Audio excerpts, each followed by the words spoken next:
Video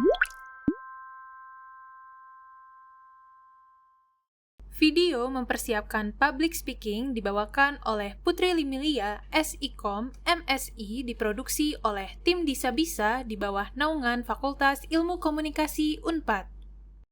Halo semua, perkenalkan saya Bu Mili. Pada pembahasan kali ini kita akan mempelajari bagaimana sih mempersiapkan public speaking supaya teman-teman bisa lancar ketika menyampaikan materi di hari H. Nah, paling tidak ada 3 pembahasan hari ini yang akan kita pelajari bersama. Pertama, teman-teman akan belajar tentang bagaimana sih mempersiapkan materi.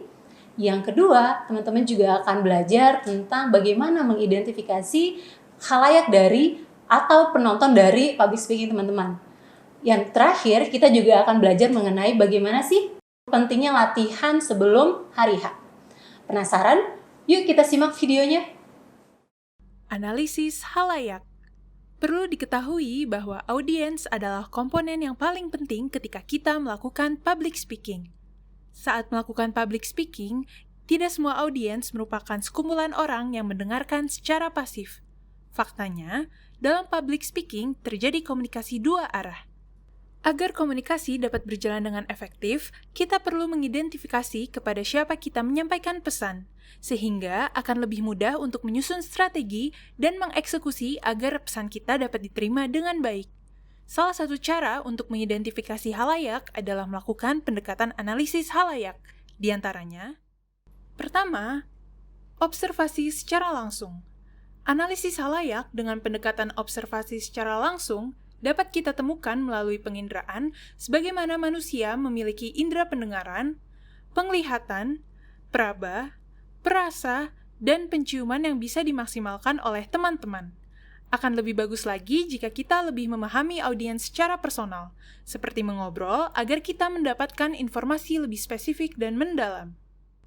Kedua, inferensi adalah membuat kesimpulan sementara berdasarkan alasan atau penilaian logis berdasarkan bukti yang tersedia, baik itu pengetahuan yang kita miliki atau peristiwa yang pernah dialami.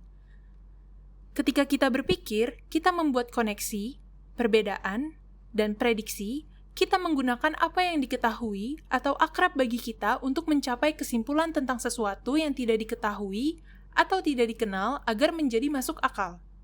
Namun, kita tetap harus hati-hati ya, karena kesimpulan ini terkadang salah dan merupakan tanggung jawab pembicara untuk memastikan informasi-informasi tersebut dapat dikonfirmasi kebenarannya. Ketiga, data sampling.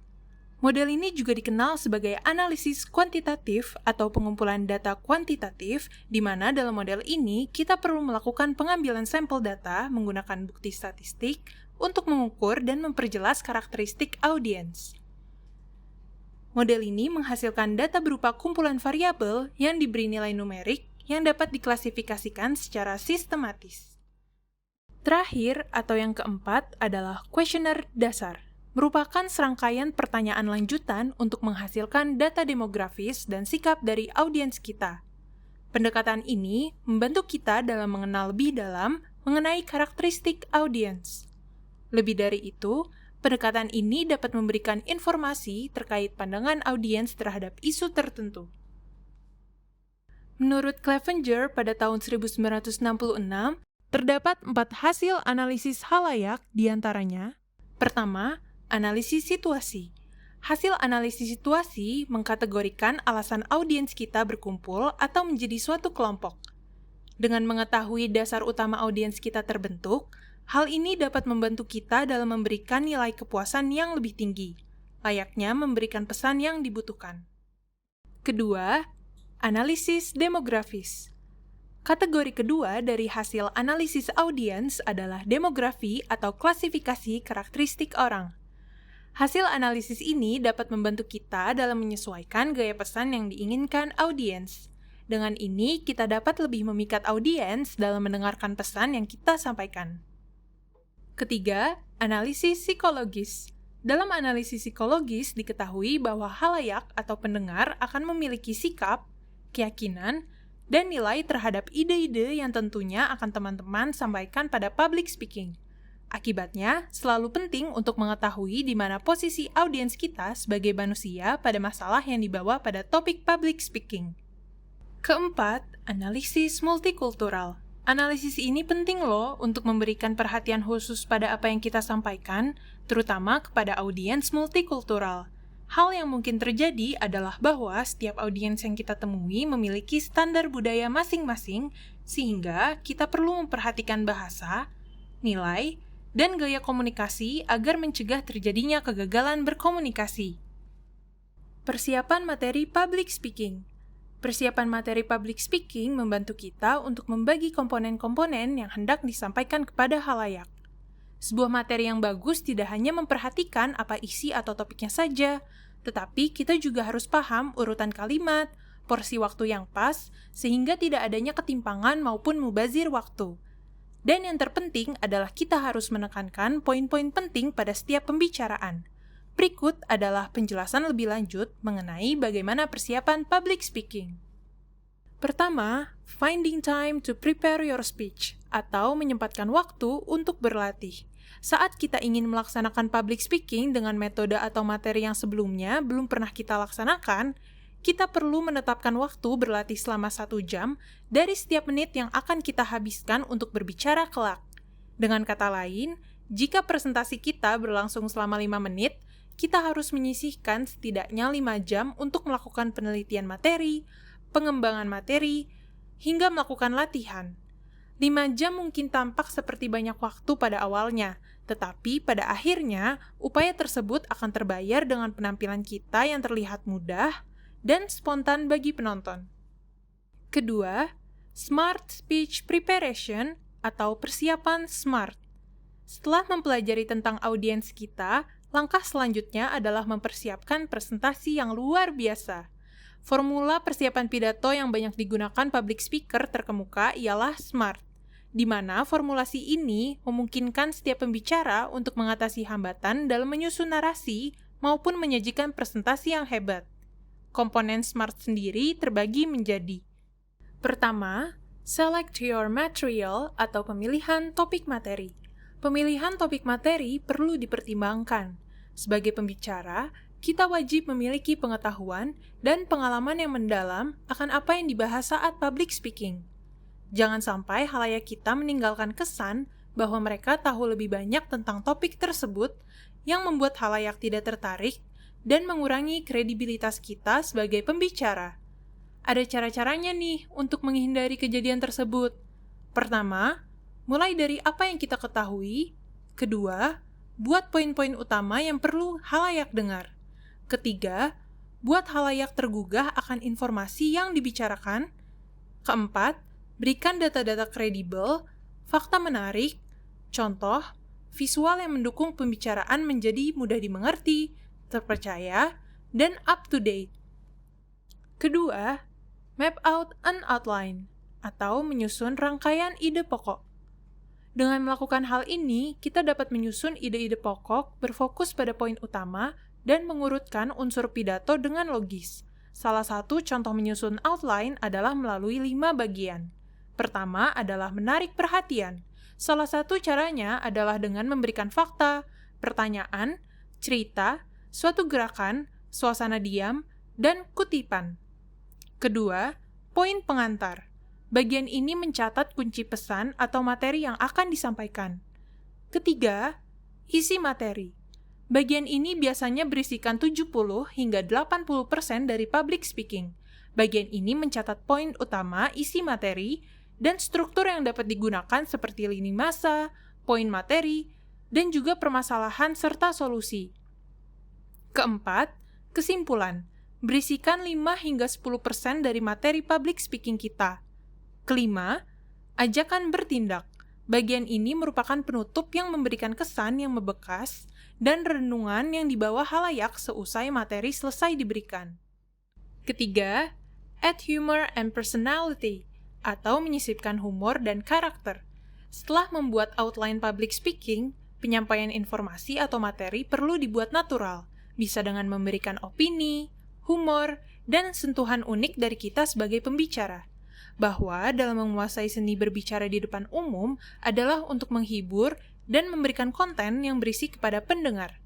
Ingatlah hal itu saat kita menuliskan materi.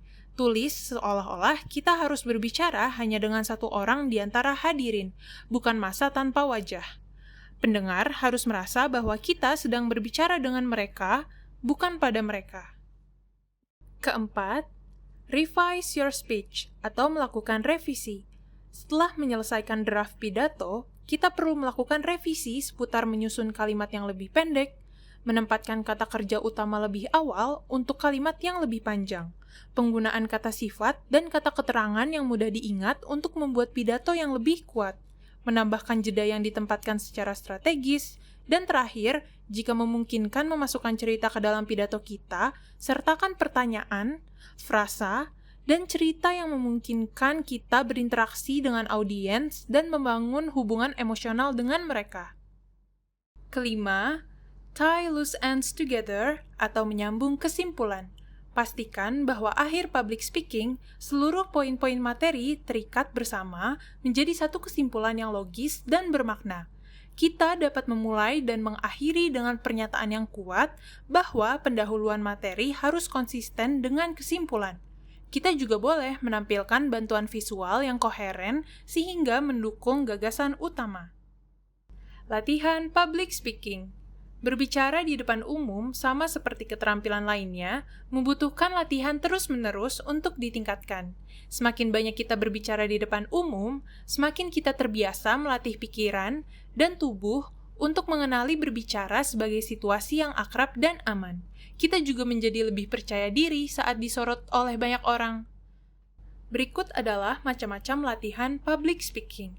Yang pertama, latihan mandiri. Sebelum melatih public speaking, ada baiknya menyiapkan beberapa hal. Pertama, kartu cue atau lembar contekan yang akan digunakan selama public speaking. Kartu isyarat berisi pesan secara garis besar, frasa transisi, kata kunci, data statistik, atau kalimat penting yang ingin dibagikan dengan audiens. Kedua, temukan tempat di mana kita tidak akan terganggu oleh apapun atau siapapun agar mampu berkonsentrasi. Saat berlatih, berikan perhatian khusus pada transisi antara bagian dan slide, sehingga presentasi mengalir dengan lancar. Ketiga, berlatih di depan cermin. Penelitian menunjukkan bahwa ketika berlatih public speaking di depan cermin, dapat membantu kita menampilkan bahasa tubuh dan gerak tubuh yang tepat. Kedua, latihan di depan orang lain. Berbicara di depan sekelompok kecil dan anggota keluarga yang suportif dapat menjadi langkah selanjutnya untuk mengatasi demam panggung dan melatih pikiran untuk mengasosiasikan public speaking dengan pengalaman yang positif. Dengarkan umpan balik secara objektif dan jangan mengambil saran atau pengamatan sebagai kritik pribadi, namun ambil koreksi tersebut untuk meningkatkan penampilan kita. Terakhir atau yang ketiga adalah gladi. Lingkungan tempat kita berbicara dapat memiliki peran besar dalam membentuk public speaking. Jika memungkinkan juga, cobalah berlatih setidaknya sekali di auditorium yang sebenarnya di mana public speaking akan berlangsung.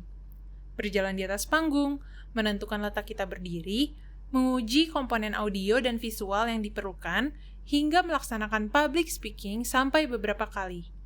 Menjadi akrab dengan lingkungan dan memiliki semua alat bantu teknologi yang siap dan diuji ini sama dengan lebih sedikit masalah yang perlu dikhawatirkan pada hari acara berbicara di depan umum. Nah, dari beberapa persiapan tadi, mana ayo yang sudah teman-teman lakukan? Kalau misalnya teman-teman baru sampai tahap analisis khalayak, maka ini saatnya buat teman-teman melakukan gladi. Tapi bagi teman-teman yang sudah melakukan gladi, ada baiknya teman-teman menyimak video berikut ini. Karena di video berikut ini, teman-teman akan belajar gimana sih cara membuka dan menutup sebuah public speaking. Jangan lupa bahagia ya dan tetap semangat.